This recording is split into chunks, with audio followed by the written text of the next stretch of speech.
Hello, my wonderful, beautiful friends, guys. Welcome back to r/ProRevenge, where people get revenge on those who've wronged them and lives are getting absolutely destroyed. In this episode, we've got entitled actors, lazy coworkers, and business owners all messing with the wrong people and getting taught lessons they won't forget. I hope you enjoyed today's super satisfying stories. Hit subscribe if you're not subscribed. And as always, you can send or link your posts to this email right here. Let's dive in.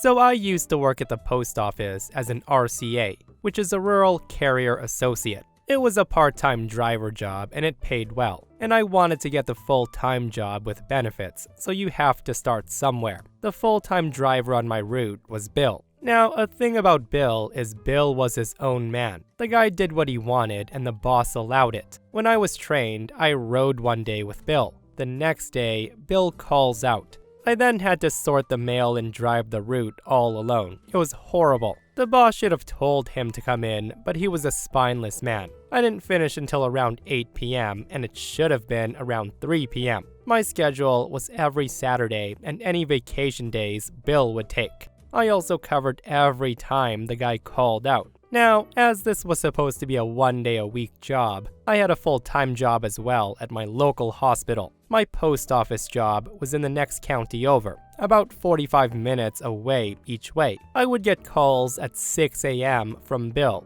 with some total BS excuse for him not wanting to come to work. The guy would always make up some excuses that he forgot about an appointment or something. Again, the spineless boss would allow it to happen without any recourse. All that said, on my anniversary, I had told him that I was gonna take my wife out to a nice lunch before we both went to our jobs at the hospital. At 6 a.m., the phone rings, and it was the same lie as always, and I had to go in. I reminded him that it was my anniversary, to which he said, "Too bad, cover my shift." So of course I went in, totally pissed off. The same thing happened on my birthday and then on my wife's birthday. He called out and I had to work both days. A few months later and nothing had changed. I had applied to nursing school and I was accepted for the fall program. I had several months, so I kept it to myself. My plan was to work the same way that I had, and if I was offered a full-time post office job, I would take it. If not, I would go to nursing school, as both were great careers. Bill still called out whenever the workload was heavy. Now, Bill had gotten married shortly before I started with the post office. They never had a chance for a honeymoon, so they put it off. They scheduled a 2-week trip to the Caribbean. When he told me, there was a month to go before they left, which was plenty of notice. He also told me the tickets were non-refundable, so quote, "Don't screw me over."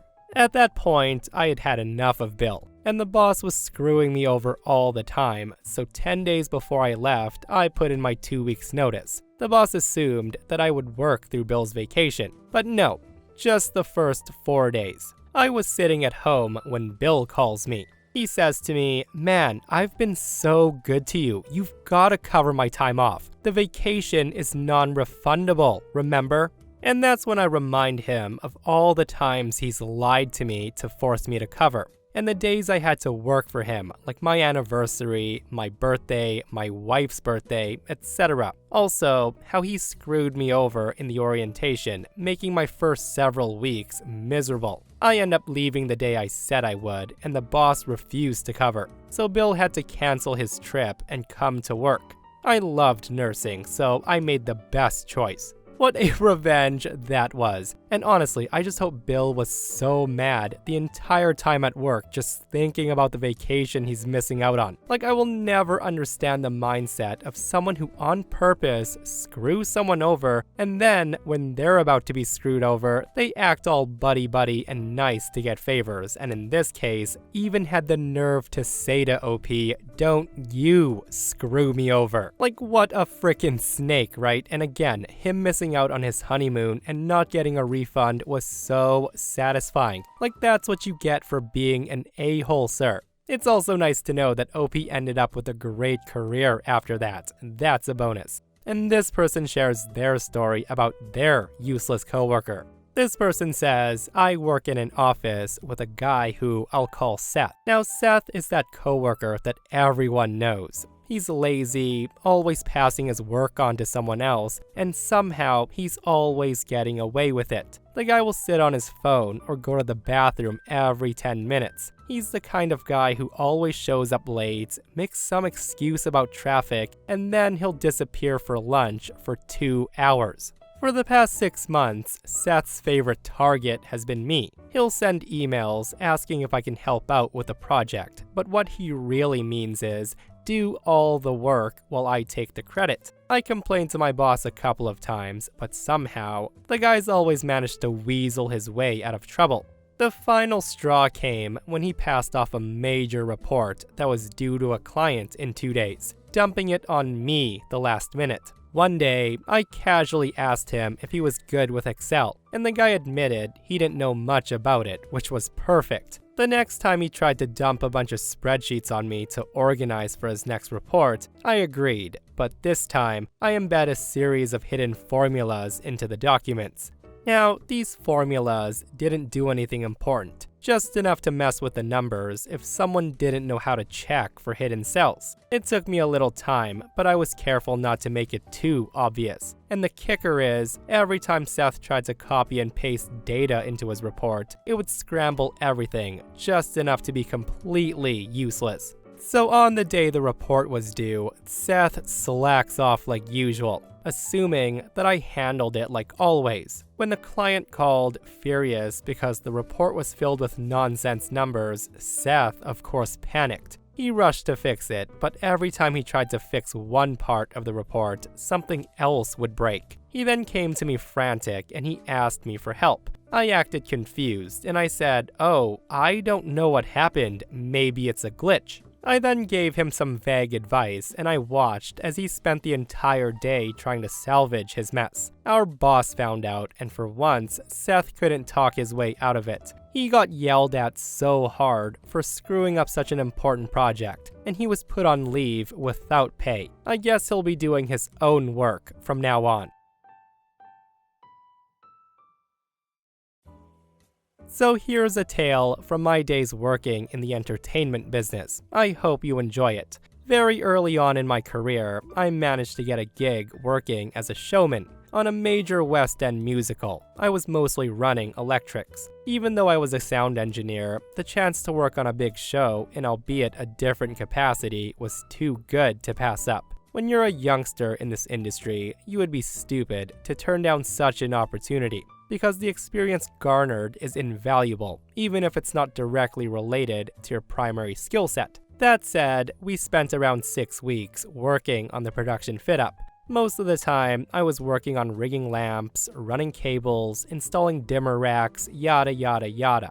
Sometimes, I got to help out the sound crew rigging their kits, and thus, I got to know them quite well. Fast forward a few months after opening night, some of the electric showmen, including myself, had managed to pick up the occasional extra work, assisting the daymen doing lamp rounds. This is where you go around the entire theater, front and backstage, and replacing burnt-out lamps. It's useful extra money. Thus, I happened to be in the theater well before the half-hour call, and I was hanging out with the sound crew at the sound desk. There were 2 of them, who I'll call Pete and Chris. One would run the soundboard for that night's show, while the other would do jobs like handing out radio mics, troubleshoot problems during the show, etc. They would also swap duties every day. So we hear the half called, and Chris goes backstage with his box of radio mics to hand out, while I carry on chatting with Pete. About 10 minutes later, we see Chris returning, looking very distressed. Pete asked him what on earth was wrong. Well, it transpired that the male lead had berated Chris for like 5 minutes straight for some utterly trivial problem, to the point where he was so pissed at the guy. Now, I should also point out that this particular actor was not well liked by the crew because of his arrogant and holier-than-thou attitude. The guy practically thought he owned everyone since he was the lead, and this did not sit well with Pete at all. By this time, the audience was beginning to fill the auditorium, and you could hear the ambient chatter level going up. Pete then grabs his headphones and, parking one earpiece over his right ear, he He proceeds to punch in the pre-fade listen button for that actor's channel. A grin then crept over his face. He then brought the channel live and very slowly raised the channel fader. He then hands Chris the headphones, and a huge grin also spread across Chris's face. Chris then hands me the cans so I can hear what amused him so much. I listened in, only to be confronted by the sound of the actor right in the middle of taking a full-on number 2 on the toilet. We're talking grunts, groans, and levels of fart quite the equal of the trumpets that flatten the walls of Jericho.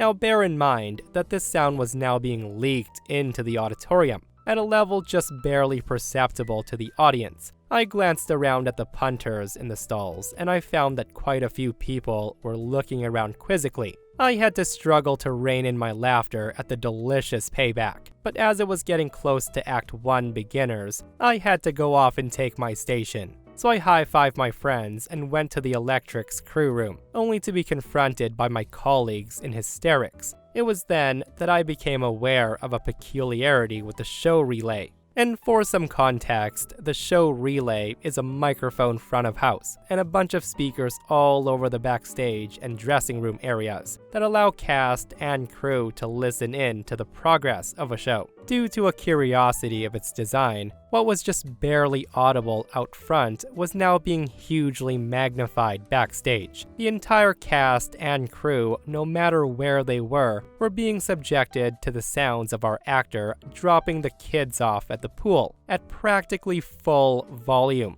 For the rest of the show, this hapless idiot had to contend with the entire cast and crew giggling uncontrollably when he went past, all the while remained completely oblivious to the reason why, as the one place there were no show relay speakers was in the bathrooms. What a hilariously crappy thing to do to someone who totally deserved it. And this is why you should never mess with the people running your tech, as you never know how malicious they'll get. And guys, speaking of people messing with others, this next OP ruins his best friend's life for messing with his wife.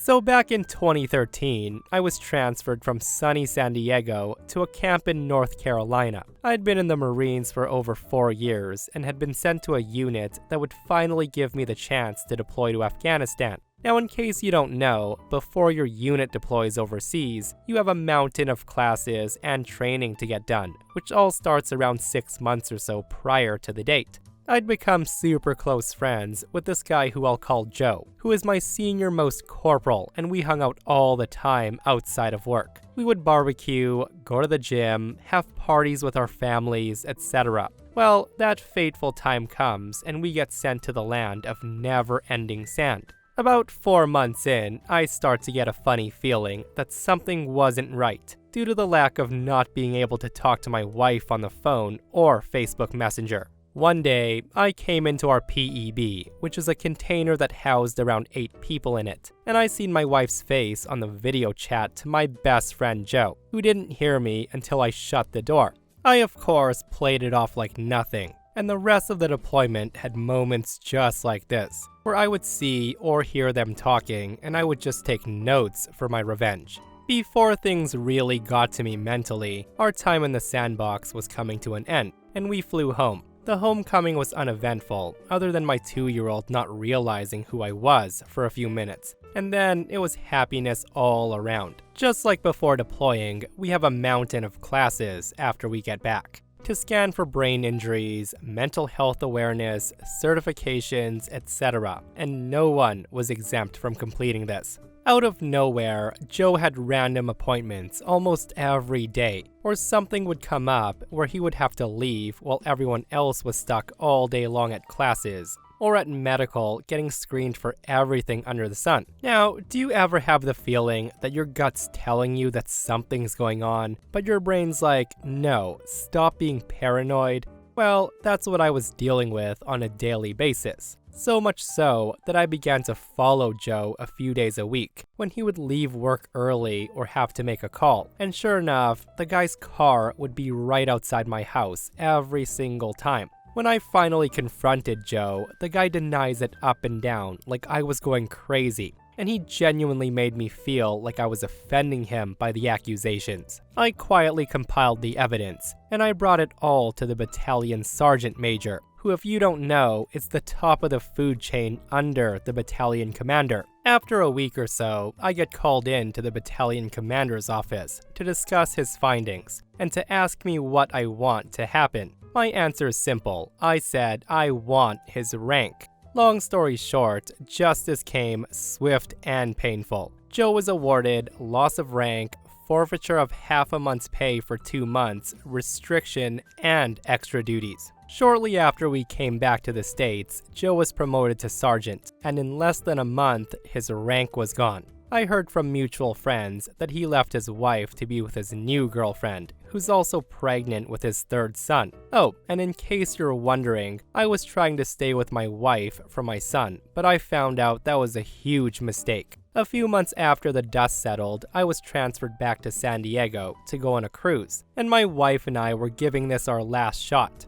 I went underway for 2 weeks, and guess where she flies to? His house, to have their last bit of time together. After I found all of this out, I just lost any interest in being nice and making it work. I deployed on the ship and actually met my new wife there. We've been together ever since, and I've been much happier than when I was mentally being tortured by my ex. So the moral of the story is don't mess around with your best friend's wife. So my buddy is an accountant. He has his own firm. His biggest clients are small to medium-sized businesses. Well, he had this one client who owned 4 different clubs and bars in 2 different cities. The client was always shady and always slow on payment, etc. I was also a customer of one of the bars, and they had a poker game that I would play in on Thursdays. Well, one day, I'm at my buddy's house. We're having a few beers, and he's bitching about the non-payment from a client. I ask who, and he doesn't want to say. But it's really bugging him because it's a significant chunk of change. He then says the name, and we'll call the guy Scott. I'm like, wow, Scott's not paying you? He then says that Scott's saying business is way down. And I think that's odd because I've been going to one of Scott's places, and every Thursday the place is packed. My buddy then looks at me and he goes, really? I then tell him, yeah, he does this new cash discount, I think. 15% off your tab if you pay cash. My buddy goes, really? I then tell him about my experience at Scott's bar, and eventually the topic changes. A few weeks later, my buddy calls me up, and he says, are you going to Scott's bar to play poker? I say, yes, and he says, I'll join. So he joins, and we get a few drinks in us. We lose our money at poker, and since my house is closer, he decides to crash there. On the way over, he breaks down his theory. He thinks that Scott's vastly underreporting his revenue, and the reason why he suspects that is Scott's offering cash discounts, because cash is easier to hide. He then says that he's gonna do a deep dive on Scott's finances. My friend tells me that his plans to go to all 4 of Scott's establishments and get the prices he charges at each place. He'll then piece together how much alcohol he's buying versus how much Scott's saying his revenue equates to. He looks up how much Scott's paying in payroll, rent, bills, etc. Keep in mind that since he's Scott's accountant, he has access to all of this information. He determines that Scott's basically using his credit card receipts plus a bit of cash to cover his cost of his business, to include rent, payroll, insurance, liquor, food, etc. However, based upon the amount of products he's selling, he's suspecting that Scott's underreporting his total income by about 40%. So he goes back into Scott's books even more, and he figures that in the last year, Scott's been underreporting his sales by about 35 to 40%. But he's also been underreporting his sales by at least 20 to 25% for years on end. Simply put, there's no way that Scott's going through as much product and as much alcohol as he's purchasing and having the revenue numbers that he's claiming.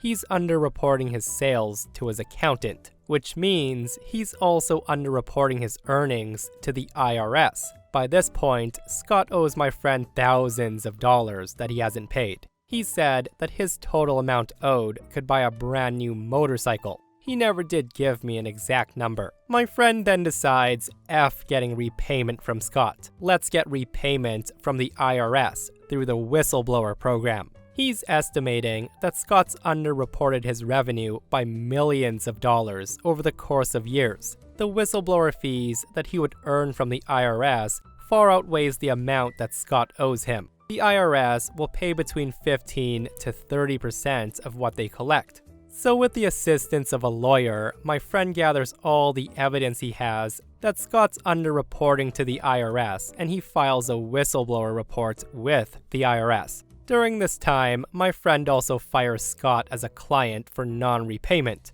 Now this next part gets boring because there's a lot of legal wrangling and back and forth, and this did go back and forth. Eventually, the IRS comes down on Scott, and they come down hard. It's estimated that Scott's underreported his income to the IRS by about $4.5 million. Now, my friend never told me how much the IRS was able to recoup, but Scott's businesses are no longer his businesses, and the $4.5 million would put the whistleblower reward at about $675,000 to about $1.3 million. Keep in mind, it's based on what the IRS collects, not the amount that's reported. Now, I've asked my friend how much he got in the end, and he won't tell me the exact numbers. He simply just says, I no longer have a mortgage, and it would have been much cheaper for Scott to just pay me. Ain't that the truth? And the big lesson here is don't screw around with someone who has access to that level of your finances, because clearly they can ruin your life. Like, to me, it's baffling how Scott underreported millions of dollars, which meant he had the money, and chose not to pay the few $1,000s in accounting fees. What a mistake that was. This one has some moving parts, and it plays out over a year or so. At one point, I was managing a small team of business development reps at a small software company. These are the recent grads that would be phone monkeys. They would make cold calls, trying to set up appointments for the real salespeople. Now, I had two sales reps at the time, who we'll call Amy and Paul. They were young but hungry, and they listened to training, and they were generally great employees. At one point, Paul and I realized that we had some mutual friends that helped our relationship. Fast forward a few months from their hiring. My boss grabs me one morning for a meeting with HR. Apparently, Amy had filed a harassment complaint against me, alleging some crazy things. She reported that my single goal was to ruin her career and life, and I would make sure she was fired. The HR meeting was a formality, as no one believed it, but they had to do the investigation. Now, nothing did come from it, but I would never be alone in a room with Amy ever again. If she ever came to talk to me with no one around, I would go to a common area of the office, or I'd invite someone to the discussion. A few more months, and Paul asked me to be a reference. The company was a mess, and the CEO was running it to the ground. I was more than happy to do it, as I was job hunting myself. I just asked that he keep me in the loop about the interviews and the offers, and I would cover his time out of the office. Not surprisingly, he lands a job quick, and he gave his notice to me. Also at the time, IT was doing hardware upgrades to laptops, adding more RAM, allowing us to run the latest version of our products for demos. I coordinate with IT to have both their machines done in one day, and I told them to take a long lunch. Well, a little over a year before this happened, one VP had been fired. After he left, I learned it was common practice for IT to review all the chat logs from the machine. Luckily, that meant me getting a small bonus because the VP was trashing the company to me, but I wasn't. I was vaguely praising the CEO. So with Paul out the door and Amy being a lying C-word, I asked IT to review their Skype chat logs during the upgrade because something just seemed fishy. And I was right. Even though Amy deleted her chat logs, Paul didn't. There were chats in there about how they were both job searching, and Amy had gotten an admin password for our CRM. She had been pulling customer lists to take with her. Furthermore, she's been bragging about receiving a $1,500 bonus to drop the harassment complaint against me.